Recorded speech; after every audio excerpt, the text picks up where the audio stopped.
Kembali lagi bersama saya Johan di Jurnal Trading ID. Jadi pada kesempatan video kali ini kita akan membahas kembali untuk update dari pergerakan gold ini sendiri atau si XAUUSD.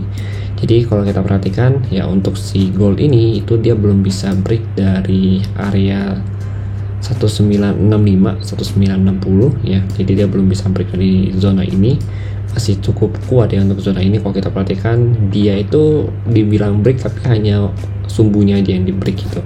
Jadi untuk bentukan candle atau closing candle ya, kalau di 4 jam di sini kita lihat ya, itu belum breakout sama sekali gitu. Kemudian dia sempat turun lagi ya ke harga 1940 ya sampai 1935. Jadi kalau kita perhatikan dia turun ke sini lagi gitu. Dan memang kalau kita perhatikan untuk si pergerakan gold ini ya, di sini kalau kita lihat DXY dari hasil news kan kemarin itu ada news ya, ada news dari si CPI ya. CPI-nya itu kalau kita perhatikan memang aktualnya itu ada 0.1, sedangkan forecast itu ada 0.2 dan previous itu 0.4 gitu. Nah di sini kalau kita perhatikan untuk yang CPI-nya, kalau ini kan kalau misalkan dia higher than expect reading short be taken positive or bullish for USD gitu. Kalau misalkan di bawahnya berarti negatif atau bearish untuk si USD. Nah ini kan selesai di bawah ya. Yang previous yang 4,9 ya, ini untuk yang yearly ya, ini aktualnya hanya 4,0 gitu. Sedangkan untuk yang satu lagi ini juga sama ya. Kalau misalkan dia di atas ekspektasi atau yang di forecastkan, itu berarti otomatis akan memberikan positif ya, atau sentimen yang bagus untuk si USD. Tapi kalau di bawahnya berarti memberikan sentimen yang negatif untuk si USD. Nah ini previousnya 0.4, forecast 0.2 dan aktualnya 0.1 gitu. Nah, ini juga kalau kita perhatikan ya, ini kejadiannya itu terulang lagi di tanggal 12 April 2023 gitu, di bulan Maret. Nah ini kalau kita perhatikan lagi, memang hasilnya itu kurang memuaskan untuk si USD. Tapi kalau kita lihat ya, dari pergerakan tersebut si gold ini sendiri itu memiliki tingkat volatilitas yang cukup tinggi, di mana dia sempat naik ke 1971, kemudian dia turun ke 1940 ya. Jadi memang pergerakannya cukup banyak. Sedangkan kalau kita perhatikan dari si DXY ini ya, karena memang hasil newsnya cukup negatif untuk dia, jadi dia mengalami penurunan kalau kita lihat ya.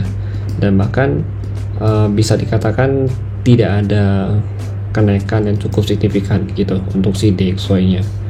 Jadi kalau kita perhatikan juga masih dalam jangkauan atau bisa dikatakan seller pressure untuk si DXY atau si USD ini sendiri. Dan yang perlu kita perhatikan untuk malam ini adalah PPI ya. Jadi untuk hari ini itu ada news PPI lagi ya. Kalau kita perhatikan today news itu ada PPI ya di sini ya. Itu dari prediksi juga minus 0.1 gitu. Nah ini kalau kita lihat, kalau yang sebelumnya kan itu aktualnya 0.2. Nah ini juga sama. Kalau misalkan dia lebih tinggi dari yang diekspektasikan oleh pasar, itu akan bullish atau positif untuk DXY. Tapi kalau di bawahnya maka dia itu akan negatif atau bearish untuk DXY gitu.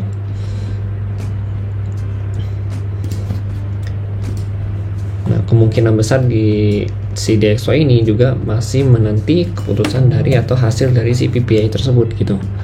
Jadi kan hari ini ada CPI, kemarin ada CPI ya, untuk hari ini ada PPI. Jadi memang masih menanti kedua berita ini dirilis secara merata ya.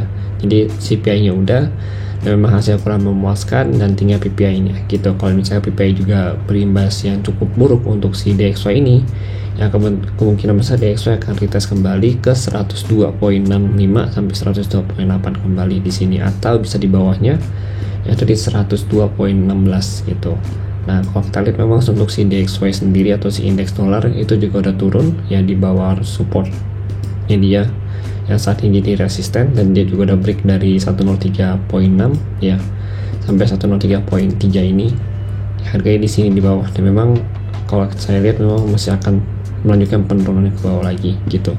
Dan ini kalau kita lihat memang akan berimbas positif juga untuk si gold ya. Jadi kalau misalkan PPI-nya juga jelek ya, kemungkinan besar gold ini akan naik lagi untuk retest ke 1950 sampai 1955, bahkan tertingginya ke 1960 kembali, itu 6065 itu ke area ini kembali. Jadi kalau kita lihat sebenarnya untuk si gold ini sendiri ya, selama 2 hari ini memang volatilitasnya cukup tinggi dan memang pergerakannya itu nggak kemana-mana gitu. Jadi dia hanya sideways dari tanggal 5 Juni ya sampai 14 Juli itu dia hanya sideways. Jadi belum ada pergerakan yang cukup signifikan dari si gold ini sendiri gitu. Nah jadi ya selama dia belum break 40 ya saya akan mencari posisi buy ya dengan stop loss kalau bisa ya.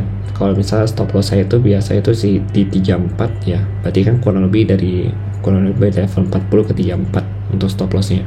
Kemudian kalau misalkan dia saat ini masih berada di 45, maka saya akan wait and see terlebih dahulu ya, tunggu dia untuk turun lebih rendah lagi ya, kalau bisa di 39an ya, baru nanti saya akan coba ambil entry buy. Tapi kalau untuk saat ini saya akan coba wait and see dulu, kurang lebih di harga 1950 itu bisa jadi area sell zone untuk short sell kita sendiri gitu ya. Cuma ini masih butuh konfirmasi karena memang kalau untuk yang area 50 ini itu biasa tuh hanya ngambil kecil dari 50 ke 45, jadi 50 pip gitu. Jadi ini ada resisten dia ya, sell zone 1 untuk short, ini sell zone 2 untuk shortnya juga, sell zone 3 tetap masih berada di base range kita yaitu di 1960 sampai 1965 gitu. Oke. Jadi itu adalah beberapa pembahasan yang kita bahas pada video hari ini ya. Jadi gold itu masih sideways. Kemudian kalau kita perhatikan juga di candle daily-nya juga masih belum ada pergerakan yang cukup signifikan ya. Jadi masih dalam range harga yang sama gitu. Jadi kita harus tunggu dia breakout baru bisa memulai pembahasan yang lebih lanjut mengenai dari si gold, pergerakan gold ini sendiri gitu. Oke, jadi mungkin sekian dari saya. Terima kasih dan sampai jumpa pada video berikutnya.